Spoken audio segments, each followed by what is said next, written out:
ये क्यों हो रहा है?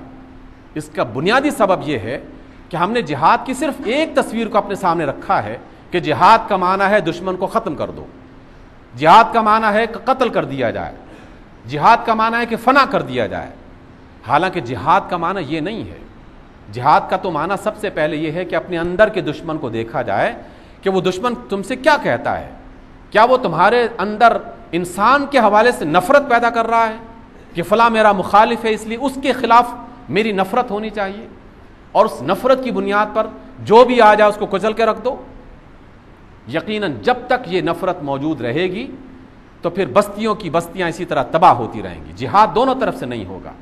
अल्लाह और उसके रसूल सल्लल्लाहु अलैहि वसल्लम ने बड़ी वाज़ेह सूरत में इसकी वईद सुनाई है, और वईद का माना होता है कि धमकी दी है। अल्लाह के रसूल ने फरमाया कि दो मुसलमान आपस में लड़ते हैं और कातिल और मकतूल दोनों जहन्नम में जाएंगे। रसूलुल्लाह से पूछते हैं असहाब रसूल, कहते हैं कि अल्लाह के रसूल, मकतूल कैसे जहन्नम में जाएगा? कातिल ने तो चलो कत्ल कर दिया, मकतूल कैसे जहन्नम में जाएगा? वो तो मारा गया बेचारा। तो अल्लाह के रसूल फरमाते हैं कि मकतूल का भी इरादा तो यही था कि वो कातिल को मार दे। एक का वार ज़्यादा पहले चल गया, उसने उसको मार दिया। अगर दूसरे का वार चल जाता तो वो उसको मार देता। क्या हम ये बात बारहा नहीं पढ़ चुके, सुन चुके? और इस बात को पहुंचाना चाहिए। दोनों तरफ जो अजियत का शिकार हो रहे हैं वो कौन है? इसी मुल्क के रहने वाले हैं। मेरे और आपके भाई बहन, मेरे और आपके रिश्तेदार अजीज़, हमारे ये अफराद जो मुसल्ला अफराद की सूरत में, चाहे उसने वर्दी पहनी हो या चाहे उसने पगड़ी और कुर्ता पहना हुआ हो, चाहे उसने शलवार कमीज़ पहनी है, वो भी मेरा और आपका भाई है, आप ही और मेरा ही अजीज़ रिश्तेदार है। अजीब व गरीब किस्म की पाकिस्तान में सूरत हाल बन रही है, और वजह बुनियादी यही है कि हमारे यहाँ जिहाद का तस्वुर बिल्कुल ख़राब करके रख दिया गया है। एक फ़ौजी ने, सिपाही था, कोई रास्ते में अचानक मिला कहीं पे, कहा कि जनाब छुट्टी के पे गया था अपने इलाके में, और जितना वक्त मैंने इलाके में अपनी छुट्टी में गुजारा था वहाँ पर मैं फ़रीक़े मुखालिफ की तरफ से मोर्चे में बैठ के लड़ता रहा। और हम तो मोर्चे में रहते हैं, इधर से जाएं तब भी मोर्चे में बैठे हुए हैं, और घर में अपने अजीज़ों की तरफ से मिल जाएं तो वो कहते हैं जनाब अच्छा फ़लाँ बंदा आ गया है, ट्रेनिंग लेके तो उसके मिल गई थी, अब मैं उनकी तरफ से लड़ता रहा हूँ। एक आम सिपाही रास्ते में चलते हुए बस में मुलाकात हो गई। उसने कहा जनाब हम तो हर वक्त मुसल्ला रहते हैं और हमने तो हर तरफ से गोलियां चलानी है, इधर से जाएं तब भी गोलियां चलानी है और अपने घर से आएँ तब भी गोलियां चलानी है। ये किसकी चाल है? अब हम दोबारा उसकी तरफ आएँ कि जिहाद का सबसे पहला काम ये होता है मुजाहिद का कि वो दुश्मन को डिफाइन करे। दुश्मन कौन है? क्या शुमाली इलाकाजात में रहने वाला हर फर्द दुश्मन है? क्या अफवाज पाकिस्तान का हर सिपाही दुश्मन है? दोनों जवाब गलत हैं। जो ये कहता है कि अफवाज पाकिस्तान का हर सिपाही दुश्मन है, इंतहाई बहुत बड़ी गलतफहमी में मुब्तला है कि ये पाकिस्तान, अफवाज पाकिस्तान का हर सिपाही, हर ऑफिसर कलमा पढ़ने वाला मुसलमान नेक आदमी, मुसलमान घराने से पैदा हुआ है और इस्लाम और जिहाद के हवाले से उसकी ट्रेनिंग के तमाम मराहिल गुजरे हैं और इसी बुनियाद पर वो आगे बढ़ा है। उसकी तरक्की के तमाम मराहिल यही ख्वाहिश करते हुए आगे बढ़ता रहा है कि मैं अल्लाह का मुजाहिद हूँ, मैं रसूल का मुजाहिद हूँ, कलमा पढ़ने वाला, नमाज़ें पढ़ने वाला।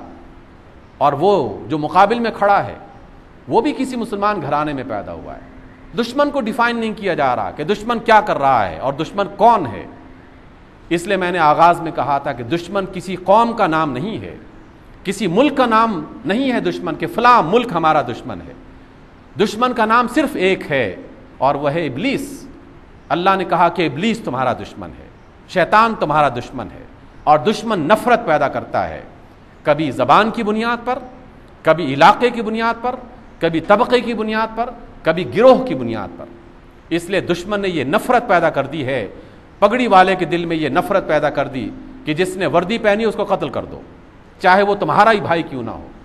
और वर्दी वाले के जहन में यह बात डाल दी कि पगड़ी वाले को उड़ा दो कि वो तुम्हारे मुकाबिल में खड़ा है। इसलिए सामे गिरामी बहुत गंभीर सूरत हाल है। ये जो बात मैं आपसे कह रहा हूँ ये इंतहाई कर्ब की हालत में कह रहा हूँ, महज किस्सा खानी की सूरत में नहीं कह रहा, इंतहाई कर्ब के अंदाज में। इसलिए कि दुश्मन बड़ी कामयाबी के साथ अपनी चाल चल रहा है और रसूलुल्लाह के फरमान ये है कि जिहाद तुम पर फ़र्ज़ है। जिहाद का आगाज़ होगा अपने दिल के अंदर से कि नफ़रत की बुनियाद क्या है। क्या नफ़रत की बुनियाद महज एक फ़र्द है? क्या नफ़रत की बुनियाद कोई इदारा है? क्या नफ़रत की बुनियाद कोई इलाका या सूबा या मुल्क और कौम है? अगर ये नफ़रत की बुनियाद है तो जान लीजिए, जान जाएगी तो जहन्नम में जाने वाली जान जाएगी। वो मुजाहिद नहीं होगा, वो मकतूल होगा, वो हिलाक हो जाने वाला एक फ़र्द होगा।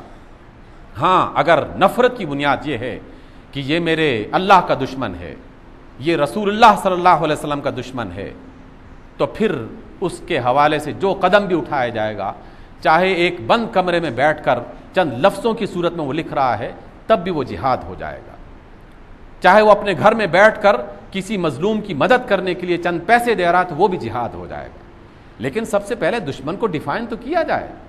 अभी तो हम इसी मुश्किल में पड़े हुए हैं कि दुश्मन कौन है, और वो दुश्मन जो इब्लीस और शैतान है, वो हमें आपस में लड़ाकर खुश हो रहा है कि बग़ैर किसी परेशानी के मुझे कामयाबियाँ मिल रही हैं, और वह मैदान के मैदान सर किए जा रहा है, मुसलसल कामयाबी के झंडे गाड़े जा रहा है। इसलिए सामने गिरामी, अल्लाह के रसूल सल्लल्लाहु अलैहि वसल्लम का एक एक फरमान हमारे लिए बहुत ही अजीमुशान और ख़ूबसूरत पैगाम अता करता है। महज क़ुव्वत की बुनियाद पर किसी को ज़ेर कर देना ये जिहाद का नाम नहीं है। क़ुव्वत की बुनियाद पर, क़ुव्वत किसी के पास भी आ जाए वो उसे बावला बना देती है, परेशान कर देती है। अल्लामा ने बिल्कुल बहुत खूबसूरत अंदाज में ये बात कही कि तारीख़ उमम का ये पयाम अज़ली है, साहिब नज़रा नशे क़ुव्वत है ख़तरनाक। ए अस्हाब नज़र, ए सोचने वाले लोगों, ये बात रोज़े अज़ल से साबित हो चुकी है।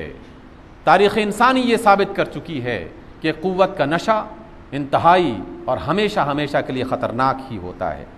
इस सैल सुबक सैर व ज़मीन गिर के आगे अक्लो नज़रो इल्म हुनर हैं खसो खाशाक। ये जो क़ुव्वत का सैलाब जब आता है, 10 बंदों ने हथियार उठा लिए, कलाशनकोफ उनके हाथ में आ गई, कहते जनाब हम अब ताकतवर गिरोह बन चुके हैं। अब वो एक ताकतवर गिरोह उस नशे में मुब्तला हो जाता है, फिर वो जिस वादी में उतरता है उस वादी को तबाह कर देता है, जिस गांव में जाता है गांव को तबाह कर देता है। नशे क़ुव्वत चाहे वो एक फ़र्द के पास हो या किसी गिरोह के पास हो, वो हमेशा ख़तरनाक होता है। फिर उसकी नज़र में कोई अक्ल की बात, कोई फ़हम फरासत की बात, कोई इल्म हुनर की बात वो उसके दिल में आती नहीं है, उसको समझने की कोशिश नहीं करता। वो तो बस एक ही जानता है कि उड़ा के रख दो, भून के रख दो, तबाह करके रख दो। इसलिए अल्लामा ने ये बिल्कुल कुरान और सुन्नत की रोशनी में यह बात कही है कि अक्लो नज़रो इल्म हुनर हैं खसो खाशाक, उसकी नज़र में कुछ बाकी नहीं रहता। लादी हो तो है ज़हरे हिलाहल से भी बढ़कर। अगर ये नशा क़ुव्वत लादीन हो, उसके अंदर दीन की रूह मौजूद ना हो, अल्लाह और उसके रसूल की मोहब्बत मौजूद ना हो, इंसानियत के साथ हमदर्दी मौजूद ना हो, तो फिर वो जहर से भी ज़्यादा ख़तरनाक है, जो तबाह करने वाला जहन है। लेकिन अगर उसके अंदर दीन, अक्ल, ईमान, शऊर, इंसानियत, इसको दाखिल कर दिया जाए तो फिर क्या होता है, होदी की हिफाजत में तो हर जहर का तिरयाक, फिर हर जहर का तिरयाक बन जाता है, उसका इलाज बन जाता है। तिरयाक हमने तलाश करना है, और दुश्मन ये जहर मुसलसल फैलाए चले जा रहा है। जब तक इसको बुनियाद नहीं बनाया जाएगा तो सिर्फ हम खबर ही बयान करते रहेंगे कि इतने शहीद हो गए और इतने हिलाक हो गए, और वो भी अपने FM के ज़रिए से यही खबर नशर करेंगे कि इतने शहीद हो गए और इतने हिलाक कर दिए गए। और अल्लाह दोनों को जानता है। ईमान दिल में मौजूद नहीं होगा, इंसानियत की हमदर्दी दिल में मौजूद नहीं होगी, रसूलुल्लाह सल्लल्लाहु अलैहि वसल्लम के बताए हुए उसूल और अखलाकी ज़ाब्ते दिल में मौजूद नहीं होंगे, तो कोई जिहाद नहीं होगा। अल्लाह ताला से हमें दुआ करनी चाहिए, और हर उस फ़र्द को ये बात बतानी चाहिए कि जिसके पास भी इक़्तिदार है, क़ुव्वत है, इख्तियार है, ज़ोर है, ताकत है, जो ये काम कर रहा है या जो इसके बारे में सोच रहा है, उसे अल्लाह और उसके रसूल सल्लल्लाहु अलैहि वसल्लम का पैगाम बताना चाहिए। जिहाद कैसा है, क्या है, कैसे शुरू होता है, किस तरह उसकी बुनियादें बनती हैं, कुरान और सुन्नत भरे पड़े हैं। अल्लाह ताला हमें फ़हम व फ़रासत से नवाज़े। अक़ूलु क़ौली हाज़ा वस्तग़फ़िरुल्लाह ली व लकुम।